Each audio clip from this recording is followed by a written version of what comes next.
Hey guys, welcome back to my channel and welcome to my kitchen. Today I'm going to be showing you my top 3 favorite go-to breakfast and how to make them, of course. We're going to be making peanut butter banana oatmeal, banana oat pancakes with the sort of blueberry strawberry compote, and then a very fruity chia seed pudding bowl. So I'm real hungry. I'm a roll out of bed hungry kind of person. I haven't eaten yet, so we're gonna get started right away, and then we're just gonna join me eating breakfast all day for all 3 meals because I'm making all these in one shot. So let's get started. So the first thing we're gonna be making is the oatmeal. It's definitely my #1 go-to because it's just the quickest, so we're gonna get that one done first. So the oatmeal I use is this one. It's the Nature's Path Variety Pack. It has 4 flavors. My favorite one is usually the multigrain raisin, but I don't have any left. I had that yesterday. So we're gonna go with the maple nut one. And then you'll need peanut butter, milk. I always go for almond milk. I don't drink regular milk anymore. A banana, and then cinnamon to top, but that's kind of optional, just if you're feeling fancy. Okay, so your first step is to grab your oatmeal. Like I said, I'm gonna do the maple nut. So open it up. I just empty the whole pack into my bowl. So I only typically have 1.5 packs, so I'll just pour half of the second one. And that's about half. And then I just go ahead and pour my milk. I don't have measurements for this or most of my other recipes. I just kind of eyeball it. So I just like to pour enough milk that it kind of covers all the oats. And with a spoon, I just like to make sure that all the oats are kind of like under the milk and soaked in. And then of course I pop it in the microwave. And I usually do so for 1 minute and 10 seconds. If I'm extra smiling today, it's because Dustin's behind the camera and I just can't help but laugh. Okay, so so now that the oatmeal is ready, I just get a big spoon of peanut butter, like that much. And I just drop it in. And then I just stir it in. And this is the texture that I like my oatmeal, like not too watery, but not too thick, like somewhere in the middle. All right, so when I'm done stirring, I grab my banana, but usually I'll do this while in the microwave. But since we're filming today and it's a struggle doing it now, so yeah, I'll grab a knife and then I'll just slice my banana into the bowl.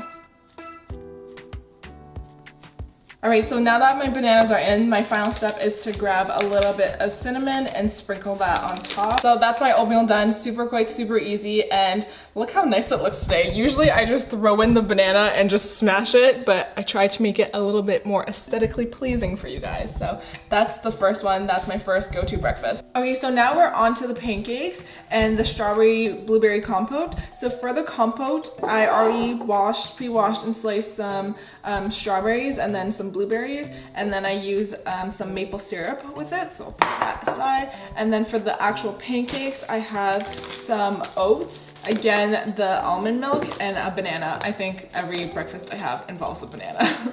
And then lastly, I have some coconut oil to cook the pancakes in. So what I do is use the magic bullet, and I just pour, again, eyeballing everything. I'm gonna make a little less today because like I said, I'm making 3 breakfasts all at once. So I just eyeball it. Usually I think I fill it up about here, but we're gonna do a little less today. And then I blend that so that it turns into a sort of flour.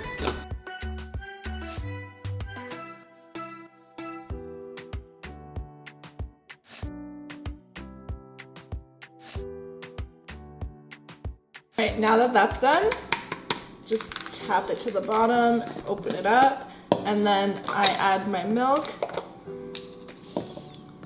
So it's up to you how much milk you want to add. If you want it to be if you want the batter to be a little bit more manageable, you want to add more milk so that it's runnier, but this always turns out to be like really thick and sticky, and it's not like typical pancake batter where you can just pour it and it spreads. I kind of have to pour it and then shape my pancake with a spoon, so I'll show you guys that. But then you just add your banana. So I don't chop it or anything, I just kind of break it in half so it fits, and then add that in. Okay, so then I close it up again and blend.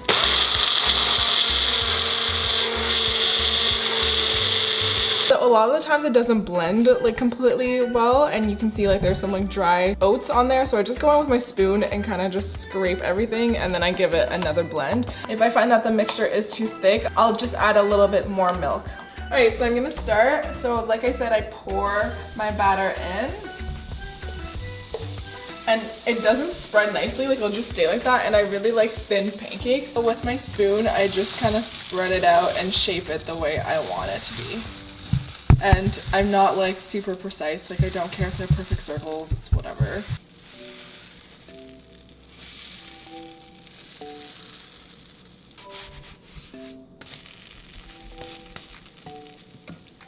So while the pancakes are cooking, I like to multitask and get things done. So I'm also gonna start on the strawberry blueberry compote thingamajig. So what I do is just pour all my fruit into a saucepan, and then I add, okay wait, I don't want this one to burn. Get this pancake off and plated. There we go. And then like I was saying for the compote, I just add a splash of maple syrup. Or a drizzle if you like better. And then I just give that a quick stir and turn the heat onto like medium about, and then I cover it up. And then I just let that do its thing, and then I'll check up on it later. So I forgot to mention when I was making the batter that you can add maple syrup or some sort of sweetener in the batter if you like, if you don't find them sweet enough. The sweetness really comes from the banana, so the riper your bananas are, the better it's gonna be. But yeah, I just don't add any more sugar.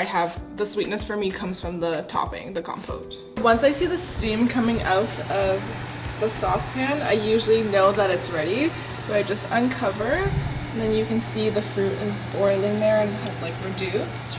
All right, so it's up to you to decide how you like your sauce. Right now it's still a little runny, like you can see. So I like mine a little thicker. So I like to let it boil a little bit without the cover on, so that it just reduces further and thickens up a little bit. So we're just gonna leave that for a bit. Our pancakes are ready. I made so much less than usual. Usually I have like a nice stack of really big pancakes. But anyway, so they're ready to be topped with the compote. So we're just gonna wait for that to be ready. All right, so it's ready now. It's a little bit thicker. There's less water in it. So that's the way I like it. So just do it the way you think that you'll like it.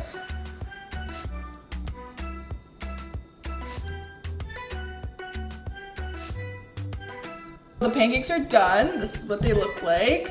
This is definitely like my favorite one, but it's a little time consuming. So this I usually keep for the weekends when I have more time, but it's so yummy, it's my favorite. On to the chia seed pudding. So what I do most of the time is do it the night before, because you have to let it chill in the fridge. I did it last night. So when I do it, I do half a cup of chia seeds to 3 cups of milk, and that gives me this big bowl, which I usually split into 2, so I have breakfast for 2 days. When I'm ready to make it, I kind of try to split it in half, and I pour the first half into a bowl. So I just pour it into a bowl, about half. So once that's in there, all I do is top it with fruit. So here I already have prepped some mango, this was frozen, I just thawed it out, some strawberries and some blueberries. So I just artistically place them on the bowl. The next topping I like to add is granola. Just use whatever granola you want. I saw this one at Farm Boy the other day, almond apricot, and I just want to try it, so this is what we're using today. So I just sprinkle it kind of all over. And then just to show you more options of toppings, sometimes I add dates, sometimes I add banana, but I feel like you've seen enough banana in this video. And then otherwise, I like to drizzle some maple syrup on it. Sometimes I mix it into the mixture, but I like to add just a little bit on top so it's not too sweet. The last thing I like to do is add some almond butter, but if anyone has a way of making almond butter like aesthetically pleasing, let me know. Like I want to be able to drizzle it over, but it just comes out in clumps, and anyways. So I'm just gonna tell you that I'm gonna add it, but I don't want to because I haven't taken my thumbnail yet and I need this to be aesthetically pleasing. So picture almond butter drizzled artistically over this. Alright guys, that is all 3 breakfasts done. I'm gonna go enjoy all 3 of them right now. I hope you guys enjoyed this video. Let me know which of these 3 you're gonna try, or send some breakfast ideas my way in the comments, and I will see you guys in the next one. Bye!